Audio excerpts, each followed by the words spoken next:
me, is this the reading room? Yes, I'm Saad Manzoor. And I'm Travis Howard. This is Reading Room Talk. Thank you for pressing play. Welcome. Yeah, welcome back, everybody. Welcome. We're back in the jungle. We're back in the top of the food chain. We're here with Dr. Andre Ivy, orthopedic surgeon. How are you? Hey guys, glad to be heard. Oh man, not seen apparently because it's a podcast. Yes, this is a radio show. It's a radio show. Yeah, man. Thanks for taking the time, Dre, man. No, for you guys, of course, always. Yeah. We appreciate it, man. So tell us, take us back to med school, man. Tell us, what was your toughest class or rotation in med school? You know what? That is a hard question. And I'll answer it this way, and I feel bad to answer this way. I don't think anything was particularly hard. I think everything was particularly hard. I think, what I found challenging, and it's true. It's I think it was the management of everything. But if I had to pick one class, it would probably be renal phys, to be honest. Numbers, pictures. Yeah. I don't know if you guys hear that little dingling sound. That's my front doorbell, so I apologize for that. It's all good, man. All good. Yeah, no, renal was tough, man. Like renal was kind of like one of those things that, like, it's relevant in all the systems, So like you be doing like one thing, like, oh, don't forget about this thing for renal, and here's the math, the numbers. It was rough. I remember being a rough time, man. Rough time. Maybe it was just a bunch of arrows, in, out, up, down. Oh, God. Arrows didn't make any sense. Right. You're not the first one to say that, man. No. Renal is not easy. I still don't know what E for an afferent mean. I still don't know. One starts with an E, one starts with an A, I believe. That's all I got. Oh, it's funny, man. It's true, man. Well, that's why I did ortho, right? Oh, hey, man, listen, we're not dumb. I mean, may not be smart, but we're not dumb. Oh, I love it, man. Well, so take us back. So tell us, where are you from? Where'd you grow up? And where's your family from? Oh, for sure. Originally from Houston, Texas, but I don't claim it so much because I left there when I was like in first or second grade. I was raised in Cleveland, Ohio, so my family now resides there. The land. Oh yeah. It's funny. It's one of those places where everybody makes fun of it, but it's one of the best cities in the country, to be honest. Speak on it. Please tell us why. Cleveland is a simple town that has most everything you need. Yeah. You got big name sports. You got a Playhouse Center. You've got international flights. Not many, but you got them. That's true. It's near water. You got water sports. It's got an urban environment if you want to kind of get down, go to clubs, things like that. I mean, and a bunch of universities too. Yeah. That's true. I mean, I don't know if you ever heard of this place called Case Western. I heard Oh yeah, I love it, man. Now, did you grow up in Cleveland proper, or like in the burbs, or where were you at? Cleveland Heights. Oh yeah. So I don't know if you guys are familiar with that, but Oh, I remember. I was on Mayfield. I still remember Cleveland Heights, definitely, man. Oh yeah, Coventry. Yeah. Yeah. Oh man, shout out all the places. I love it, man. So tell us, do you have any siblings? And how did you get interested in medicine? Sure. So I got an older brother. He is rocking it out in California right now. I've got a younger sister. She's still in Cleveland. My little baby sister's still in Cleveland too. She actually just got a job with the Cleveland Clinic. Oh, nice. Yeah. And medicine, what's funny? Students have asked me that, how do you get into medicine? And it's a question that's hard to answer because most of us, you sort of navigate through, a myriad steps. It's not just one thing. Like I woke up one day and I'm a doctor. It doesn't work like that. I met this person at this right time. Like to be honest, my journey was sort of serendipity. It was, I met this person. They opened this door. I went through that door, which led to this other door. And next thing you know, I looked up and said, I'm an orthopedic surgeon. Wow. It'll tell you, it's strange, man. It is. Now, did you study like I guess like in high school? Were you interested in like the sciences and STEM, or was it not really? Always was. That was always my trajectory. But medicine wasn't really in the cards. It was biology, chemistry. I even thought about being a vet at some point. Oh wow. Okay. Yeah, it was everything was up in the air. And it wasn't until grad school, actually, about the time I met you, man, that medicine even became something in the cards. And I have to thank a particular person for this. It was Joe Lamana. He was the chair of anatomy and physiology at Case Western. Oh yeah. I mean, that place was dope. And he he took me under his wing. I actually ran his lab for a couple of years, and he sat down with me. He said, "Andre, what do you want to do?" He says, the world's open to you. You can go to grad school here. You can go to grad school, get your bachelor, maybe get your master's, your PhD. You could even consider med school." I was like, "Med school? That's an option?" And so I never really thought about that way. And Interesting. So, and again, these were like not laid out for me. It was just things just happened by chance. Well, so let me ask you. So, like when you were an undergrad, like where'd you go to undergrad, and like what did you study there? Youngstown State biology. Okay. I was on the path to God knows where. So I wasn't biology to go to med school. It's just hey, you like the sciences, you go to biology. Nice. Oh, that's cool. That's cool. What was high school like, Dre? What high school were you at? So I went to Lutheran High School East, a very, very small, effectively all black private high school in Cleveland Heights. Nice. Very It cool. was a very strange place back in the 90s. I see. Yeah. Great school, and I'm giving kudos to it all day long. Yeah. It just I was not as prepared as I thought it would be. Going into college after that.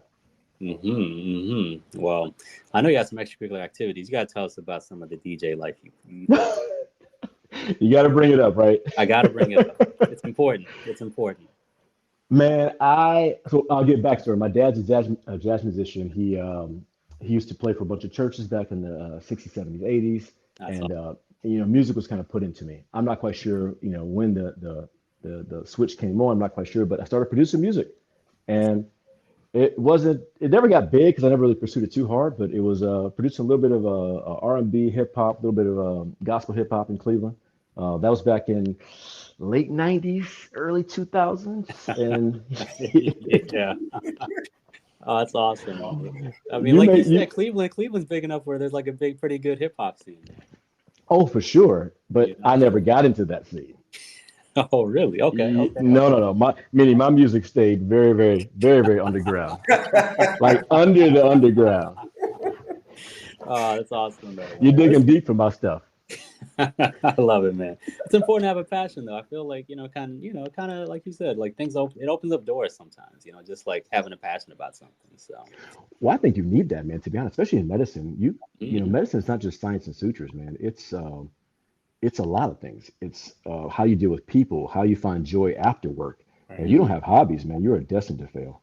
Yeah, no, that's so true. It's so true, man. So I love it, man. So a case. So you said you sat down, kind of talked about, potentially being a doctor. That was the first time you kind of thought about it. It sounds like.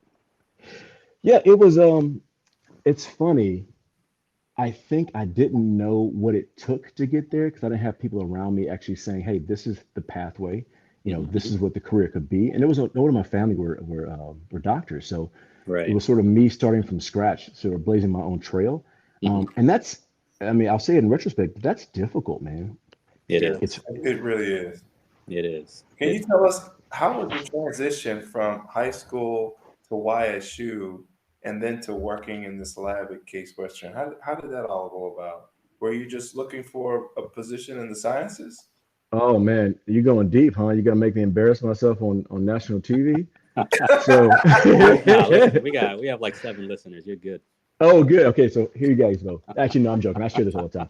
So I finished up. So high school to Youngstown State. I got a scholarship. I had to stay in Ohio. So it was a select number of schools you had to go to. So I picked Youngstown State, to be honest, because my mother said there was a church nearby. She wanted me to go there. That's actually the reason. That's interesting. You do what. Absolutely. It works out. Yeah. And then I graduated and I had no clue what to do with my life. So I ended up moving back home and I was home for 6 months, really doing nothing, to be honest, just doing a lot of thinking. And my mother said to me, "You got like 3 months to figure something out or you got to go." That's exactly how it played out. Wow. And so, yeah. And I wasn't an idiot at the time. I just hadn't had a plan. And so the next morning I woke up, applied for jobs at Case. Joe Lamanna, he sat down with me during the interview. He said, you need somebody to take a chance on you. And I said, to his face, I said, "Can that be you?" And he said, "Yeah." That's awesome.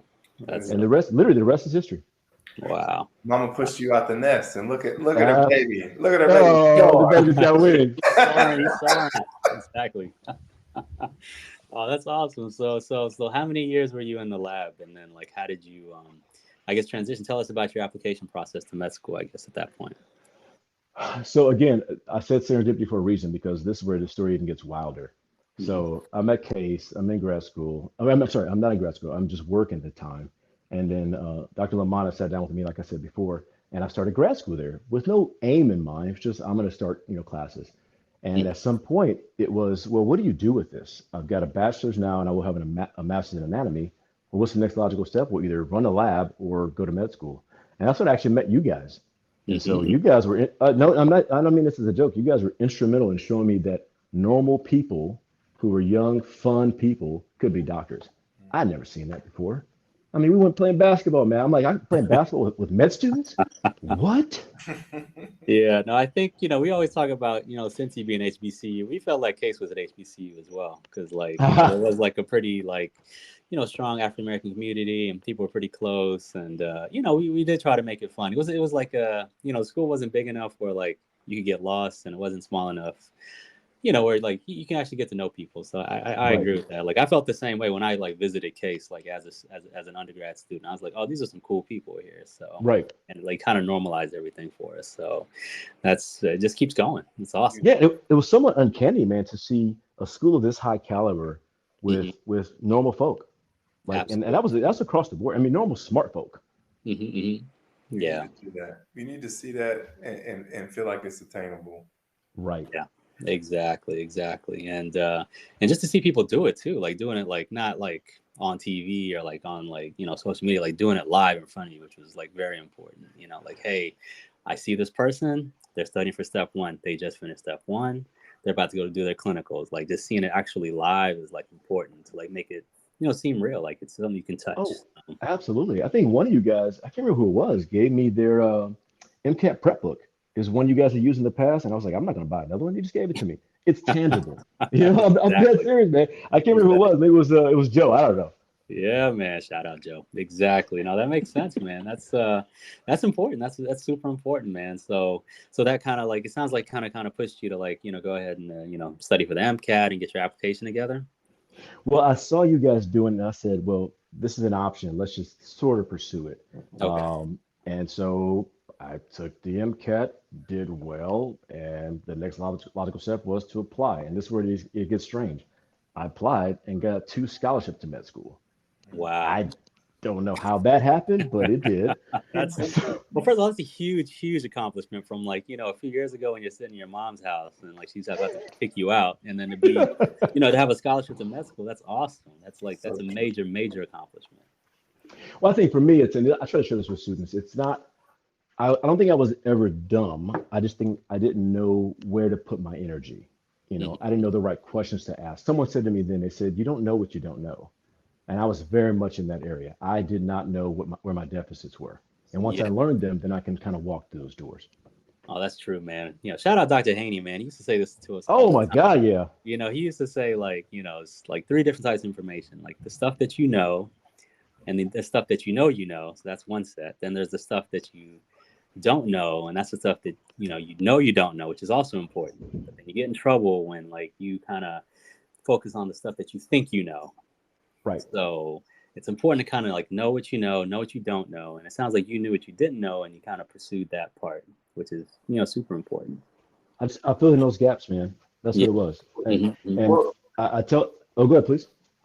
all I was gonna say is something in you made you continue to push. Like, I'm Yes. curious what was going through your mind when you're in the lab and you're like, I think I'll apply for a master's program.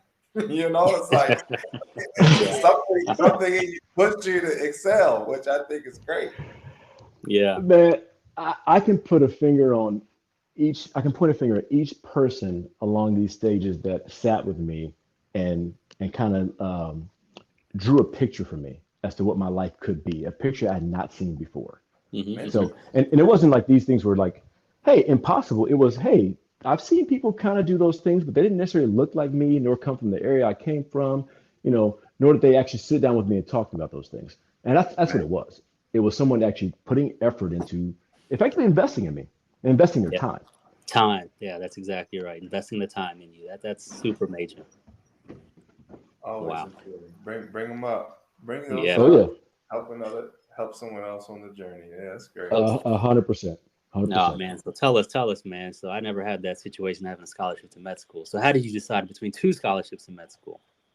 So it's easy. I got a half scholarship to Dayton and got a full ride to Cincinnati. So which Oh, one do you easy money. choose? Oh, that's I got to give a shout out too to Marilyn Hughes Gaston, who's the name of the scholarship that I received. She's an Yeah, amazing man. woman. She's actually oh, out in DC area. yeah, yeah, that's Yeah, right. she kept so we interviewed Dr. Well, she's going to be a doctor, Jasmine Brown. She's in third year, and she wrote a book, Twice as Hard, and she has a section on Dr. Gaston, man. And I had Mhm. to, it was so crazy to be talking to her, and she wrote her up, and to also be a scholar. So yeah, it's you got to know those folks that can motivate you, Mhm. and they and those scholarships, they make a huge difference. Oh, absolutely. They really do. I mean, that's like that financial barrier is like real for a Yeah. lot of people. So, just to like not have to worry about that is like super important, and that can kind of, that helps you kind of frees your mind to just focus on school when you get there. So, so tell us how was Cincy? How's med school up there or down there? I gotta say first, I love Cincinnati. Like I even look back now, some of the best years of my life. I mean, you guys know this. Med school is tough. I Yeah. mean, it Yeah. will beat you down, but I cannot tell you how fun that was. Um, I mean, it was just great people. I love the city of Cincinnati too. Actually, it'll come back later in the story, but I ended up going back to Cincinnati for fellowship. I just loved it that much. Wow. Um, but med school is one of those things where if you don't know yourself, you struggle. Hmm. And that's the one thing I think I had going for me is I kind of had figured out at some point along this way because I was a non-traditional student. I'd done my own thing for a couple of years, and I Mhm. believe I started med school in my late 20s, and Mhm. so I kind of figured out how to manage my time, a Mhm. little better some others, and not to knock those who were young at the time, but that's one thing I had to my benefit. And so I even tell students this to this day: med school is like moving bricks. Now wait for the analogy. It is not hard to move bricks. Someone gives you like a million bricks on this side of the room and they say move them to the other side of the room. That is not challenging. What's challenging is they give you 4 years to do it. And they say, figure it out. I don't know how you're going to move bricks. Maybe you're a fast brick mover, maybe you're not, but you got to get those bricks over there. And the Yeah. Yeah. people I saw struggle, man, were Yeah. those who didn't know how to move bricks. They didn't know how they moved them, or it's not about being weak. It was you didn't manage your time right. Right. Right. That's a great analogy. That's a great That's so analogy. true.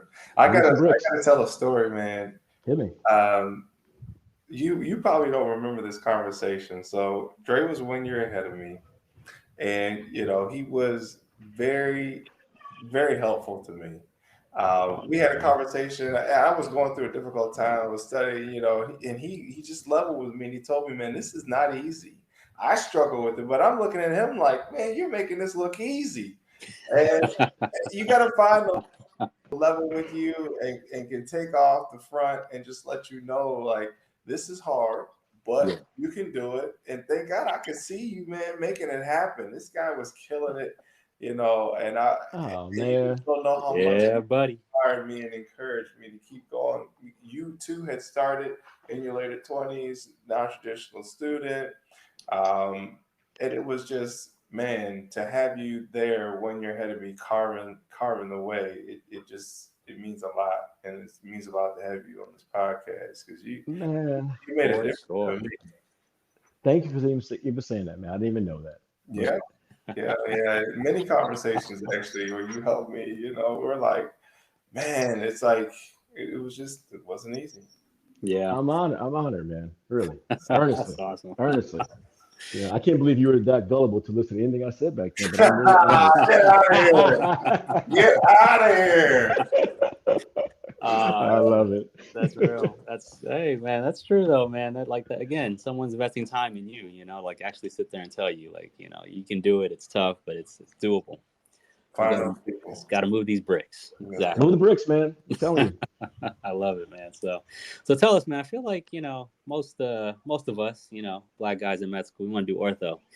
Most of us end up not doing ortho, such myself, because I'm lazy. So, were you No. interested in ortho from the beginning, or how'd that work out for you?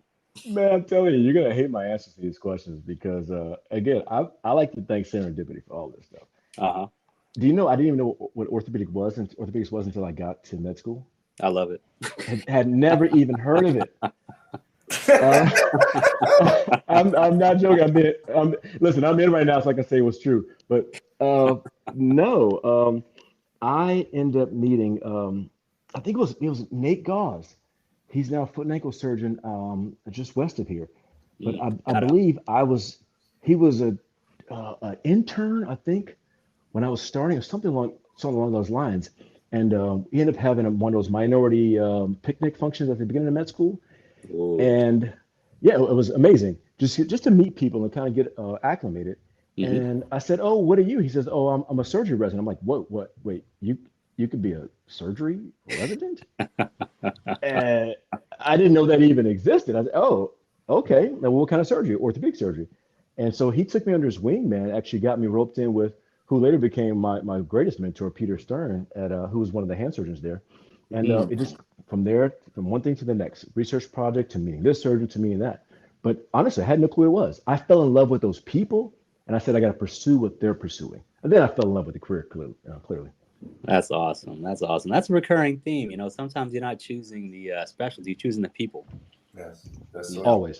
For you me, know, always. yeah, because like that those are the people you're gonna be spending your time with. I mean, residency's long and it's long hours, and you just want to be there with people you like. And people that are similar. So that's important, man. So that's awesome. So you didn't consider anything else? It was like straight ortho at that point.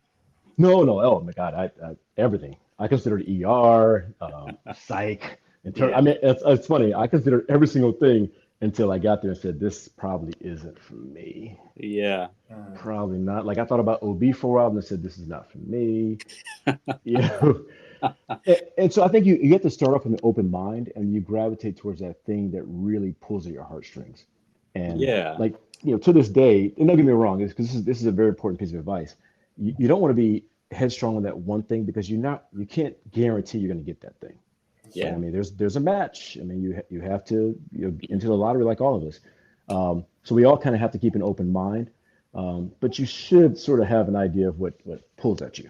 Yeah. Yeah.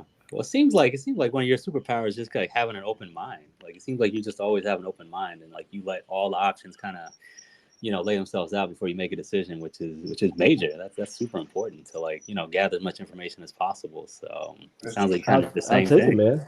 Yeah, no, that's true. I mean, some people like are just focused on one thing, and then like you're in residency of one thing, you're like, oh, I should have done something else. Like that's because you didn't have your options open. So it seems like you always keep your options open, which is awesome, man. So Man, tell us, listen, there are tell us. doors. Open them. That's Yes, it. yes, exactly. Tell us about the doors that opened for you for applying to residency. Now, how was that process? So you already elucidated this earlier, but orthopedics is hard. It's challenging. Um, you Yep. have to have, yeah, it's hard, man. Um, and it takes a lot to get into it. And at that time, I'm not quite sure exactly the details nowadays because things change every single year. But Hmm. that time, you had to have tons of research, you know, great scores. But Hmm. more importantly than that, you had to have the right people. And again, I just lucked out because I had some friends who had some of those things and couldn't get the others, Hmm. and they just couldn't do it. Yeah. Um, so for me, and I tell this to students too, is you want to be desired by your home program. And so Oh, I yeah. worked as hard as I could to get that. I said I want them to want me and love me and keep me, and they'll tell everyone else the same. And I Yeah. and I did it. That's smart. That's great advice. Great advice. Yes, because they're like, regardless where you apply to, they're gonna call your home institution and see, Hmm. what it is. Like, you guys want him? They say no. They're like, that's questionable. So You're right. It's yeah, like, and you want to keep your own? yeah, We're not taking it. exactly, man. So it sounds like you kind of applied all over. And what programs did you like, and where'd you end up at? So I liked everywhere, to be honest. And Options at are that time, open. I love it. you got to keep it open, man. And also, again, I had not matched yet. Yeah, So yeah. I love it. Where are you? You're in Alaska. I love you. Oh, where are you? Oh, you're on a desert island. Oh, I love you too. Love you so much. Uh, Um, but I applied far and wide. mhm. My top choices, gosh, I can't remember to this day. I can tell you where I ended up. I can't remember exactly what my top choices were, but I ended up at Northwestern for residency, which was, I mean, an awesome program, amazing program. Of And course, of I, course. oh yeah, I loved it. Um, and I think it was again connections. I knew the right people who can give me the right information to pursue it. And I didn't know how great of a program was until I heard from these people. But I was extremely lucky to get that to Yeah, get that that's awesome. So opportunity. tell us, how did you feel when you like learned that you were going to like Northwestern for ortho? How did that make you feel? I'll tell you this much: you can see it for yourself. There's a video of us on match day with me screaming the words Northwestern out. So Yeah. that And I remember you mentioned Northwestern. I was like, this guy's a celebrity. From Northwestern. I'm like, what do I do? I remember asking you, what do I do to succeed? That's hey, do awesome. whatever you want to do. Really cool. Oh, that's Uh, really good. That's really good. Honestly, guys, I'll share this with you, man. I have always felt not worthy of the things I've gotten, and I don't know if that's a good characteristic to have or a bad one. I'm not quite sure, You're not but alone. It's Mm-hmm. called imposter syndrome, and a lot of us go through it. oh yeah, I Mm-hmm. still have it. Mm-hmm. I did this position coaching thing this past year, and he said you have full blown imposter syndrome. That's what he said to me. Oh man. I said okay. Yeah. But it seems like it doesn't hold you back though. I feel No, like you kind of again, exactly. it's another like one of your superpowers. It seems like you kind of use that to like kind of relate, to other people who are like kind of going through it, which is, I mean, that's a great characteristic because you seem like you still have the confidence to do things and you're still able to like focus and get get what you need to get done. So it seems like it hasn't really held you back at any point. Yeah, I mean, again, I'm sharing this with you guys that I've tried my best to not feel proud of what I've done, and it's weird to say it that way. Hmm. I am proud. I mean, I'm overly proud. You guys know that, but it's I take this stance. At least I make sure I take this stance that it wasn't just me. It's people around me. These people did it for me. It wasn't just my own efforts, my own accolades, my own intelligence. It wasn't just that, because Hmm. that alone doesn't get you much of anywhere. It's Yeah. that plus networks, that plus kindness, that plus grace, that plus all these things that these people can provide, and opportunity, Yeah. and recognizing opportunity. No, that makes sense. That makes sense. Absolutely, man. So it sounds like Northwestern was a lot of fun.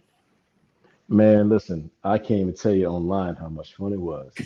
Uh, living downtown Chicago for 5 years, it was I fun. know the hospital's writing down. It's not in Evanston. It's in Chicago. No, right, exactly.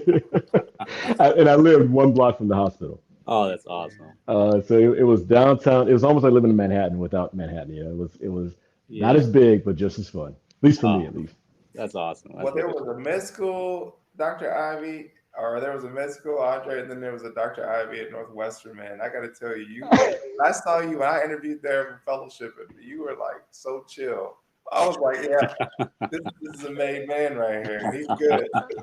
Man, I'm trying. I'm just trying. oh, that's every awesome. every day, just trying.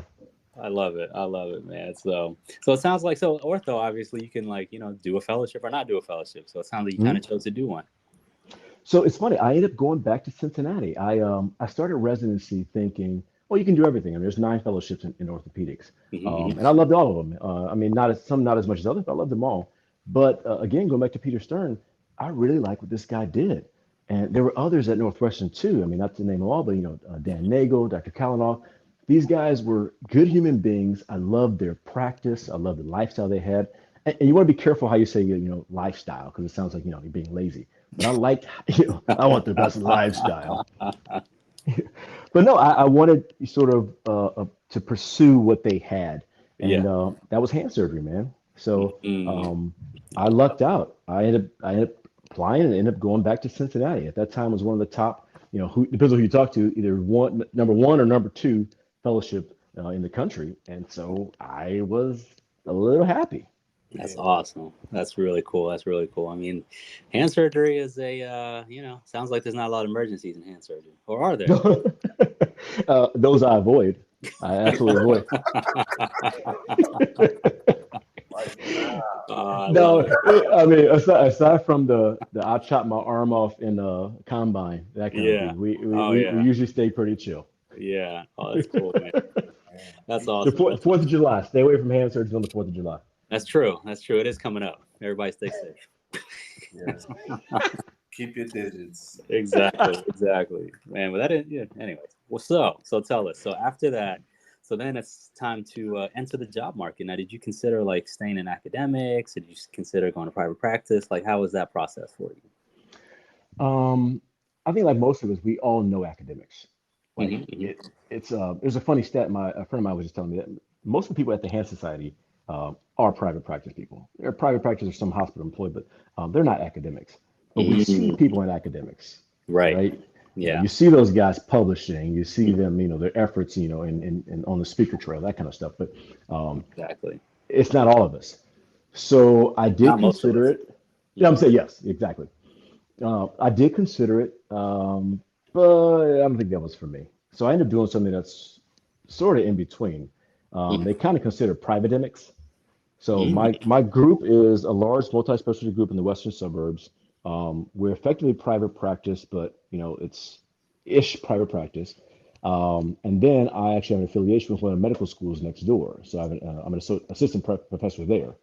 So I can nice. still teach. You know, I've met students every single month. They come through, and so I get kind of the best of both worlds. I can still feel like I got my ears to the ground, but also I'm working, I'm churning, I'm burning. Yeah, yeah, yeah. That's important. I mean, it's nice. It's nice seeing. It's a nice change of pace to have like a resident, with you and like kind of teaching them what you know and kind of putting things in perspective about the training process and everything you went through. So it's I'm sure you. It sounds like it's pretty fun to have the residents when they are around. Man, I'll be honest. I'm a little arrogant with this. I like to have a podium, and they're forced to listen to me. They're forced, man. Yeah. I'm like, let me tell you all the movies I love, and they're stuck in a case with me. That's what it's about. Oh man, I That's an love it, man. academic vibe for sure. Yeah, I mean, hey man, it sounds like it's fun, man. Sounds like it's fun, man. So I Yeah, love it. No, it's great. I've gotten the things I've gotten more than I ever dreamed of. Oh, that's great, man. So, um, I always like to ask about the difficulties and the things you have overcame. And what would you say is the most difficult thing you overcame, and how did you do it? Uh, man, that's hard. It's hard to just highlight one thing Yeah. because again, it's a journey. You know, it's so you're. I'll give you a little backstory, kind of talk about a story I did too, and kind of bring it as an analogy. But I mhm. climbed Kilimanjaro a couple years ago, and What? it's one of the. Oh yeah, All yeah. right. Oh yeah. It was awesome. Wow. It was awesome. But asking what was the hardest part of that journey? Yeah, well, you can talk about the summit night. You can talk about the very first day. You can talk about the acclimatization day. You can talk about all. You can talk about not having a toilet. You can all these things. You can comment on those things, but it's the entire journey was difficult. But if I had to pick one thing, it was sometimes walking blindly and not knowing who to go to. And Mm, I think a lot of students struggle with that. It's Hmm. I know I need something, but I don't know who to turn to, where to go. Um, and I think this is, again, not to call schools out, but this is one thing I think schools somewhat have a challenge with is if you don't pursue those students, they will stay blind. Because you have to give them resources to know it's safe to come forward and ask those questions, or just a venue to ask those questions. right. I thankfully, had people around me, and also I had the wherewithal to just step up and say, okay, I don't know what's going on, so let me ask. But some people don't have that. That's a strength I think that some people don't have. So for me, that was a challenge early on until I got that. Mm. No, that's It's so important, man. Yeah, man. I think a lot of people don't feel comfortable, saying it on a grand scale, saying it on a one-on-one basis, but you got to find those people. And sometimes the school will facilitate that, and I don't know, sometimes they won't. So Yeah. it encourage folks to really just lose that fear, uh, Right. because um, you seem to be fearless through your journey, and I think it's paid off. Absolutely fearless. You have like no problem actually saying that. Like, hey, what do we do here? What's going on? And like that's I think because like there's like a whole pride thing associated with like med students. These are people who've never had Hmm. to ask like, what do I do here? Like, what's the Yeah, next step here? So there's definitely like a pride thing that like they have to get over, and just not having that pride is important because then you're able to kind of ask the questions you need to ask before it's too late. Yeah. So. I think there's a role for mentors too in that space. It's Mhm. they can fill that gap because when I first started med school, I was oh gosh, I'm blanking on his name right now, but I was assigned a mentor, and he was doing something I never pursued. I was not going to pursue, but that wasn't his role. His role was to be a normal person that I could talk to and ask dumb questions, but not feel like a dumb person. Mm-hmm. Mm-hmm. Well put. Well put. And, another note on that is you might think a mentor has to be this formal thing, and it doesn't always have to be. Like you weren't, you didn't have similar interests, or at least you weren't heading down the exact same path, but Hmm. Yeah, it'd be helpful to you. So, that's yeah, true. anybody can help. And anybody Right. can be a mentor. Yeah, you can learn. You can learn from anybody. Like I feel like I've learned from everybody. People in medicine, not in medicine, on TV, like at the bus stop. Like you can learn Right. something from anybody. So Oh, Yes. for sure. just kind of have an open mind is like super important because you never know that stuff will translate. So, man, I love it. So I guess in that same breath, so what would you tell someone who's in like high school or undergrad or med school struggling? What would you tell them to like help them get through? Struggling with school, like With finding their journey, or just like grade wise, or either one, anything. okay. Um, well, first of all, tutoring is important. We all, man, I got tutoring, and when Mm, it's one of those things where you learn later that the smartest people get tutors. Mm-hmm. People think tutors exactly. are for the dummies. No, tutors are what everyone should be using, right? It's that person that says, "Hey, you're missing a little bit here. Let's add this little supplement here and there." So Right. I'd say first things first, tutor every single time you can. Get a tutor. You're getting A pluses, get a tutor. Make sure you keep it. You're getting Mm, B's, get a tutor. If you're failing, get a tutor. Doesn't matter. Get a tutor. mm, Um, if the question is if you're struggling with finding your way, it's get out there, meet people, join organizations. When I was at Case, I volunteered at the free clinic. Now, partly was because I wanted to kind of pad my CV a little bit, as we all do, but mm, part of it was let me see some things. I met people that I never would have walked with. mm, Get out there and do things. Don't stay in your same space. I think it's one of the harsh, especially minorities, is that um, it's hard to get out of that space sometimes because it's comfortable, right. and moving out of things that are uncomfortable, that's challenging. Who wants to do that, right? So I think you have to kind of force it. One of my buddies said there was a book he was reading where they said embrace the suck.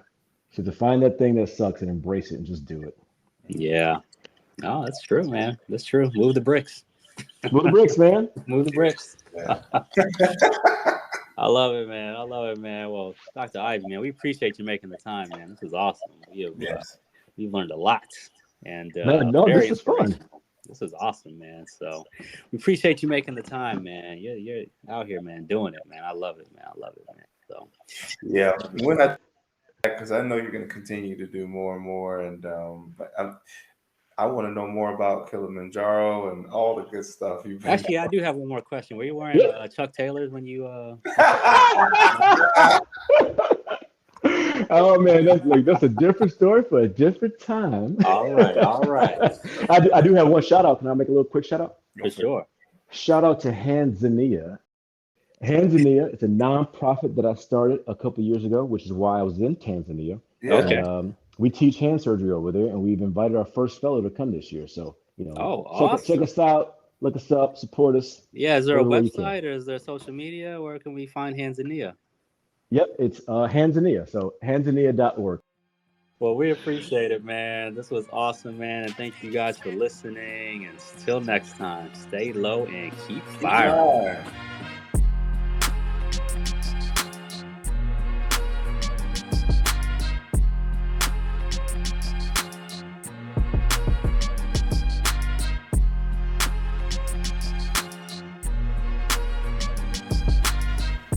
Please subscribe, rate, and review on iTunes or wherever you get your pods.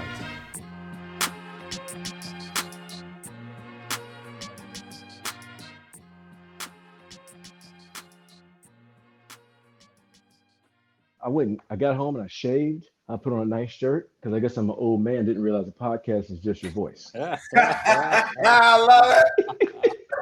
You were ready. Oh, it's so funny, man. I love it. Hey, just imagine I'm clean right now, super clean.